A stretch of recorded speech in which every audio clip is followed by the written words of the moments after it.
Welcome back to English Unleashed.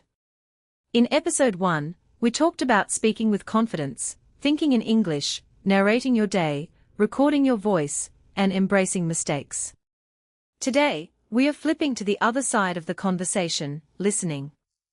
Because speaking fluently means nothing if you can't understand what's coming back at you. Let's start with why listening feels so hard. Native speakers don't talk like textbooks. They connect words together, drop sounds, and speed up in ways that make even familiar vocabulary hard to catch.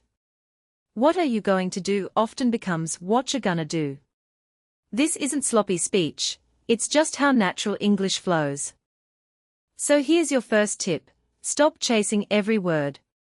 When you listen, your brain doesn't need 100% of the words to understand the meaning. Focus on the key nouns and verbs, and let your brain fill in the gaps using context.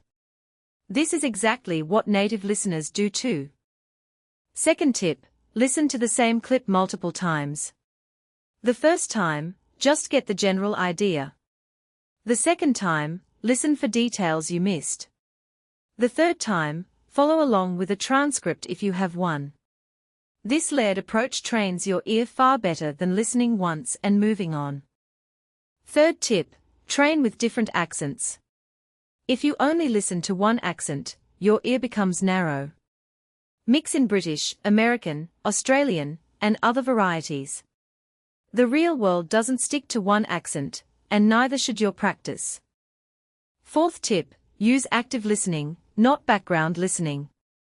Playing a podcast while cooking or scrolling your phone barely helps. Real improvement comes from sitting down, focusing fully, and engaging with what you hear, even if it's just for 10 minutes a day. Fifth tip: predict before you listen. If you're about to watch an interview about travel, think for a moment about what vocabulary might come up: flights, destinations, luggage, visas. Priming your brain this way makes it much easier to catch those words when they actually appear. Sixth tip: notice connected speech patterns. Sounds like gonna, wanna, and gotta aren't slang, they are standard reductions in spoken English. Once your ear learns to recognize them, sentences that used to sound like a blur start to separate into clear words. Let's try an example. Imagine you hear, "Did you eat yet?" That's simply "Did you eat yet?" spoken quickly and naturally. Once you know the pattern, your brain stops getting stuck and starts predicting it instantly.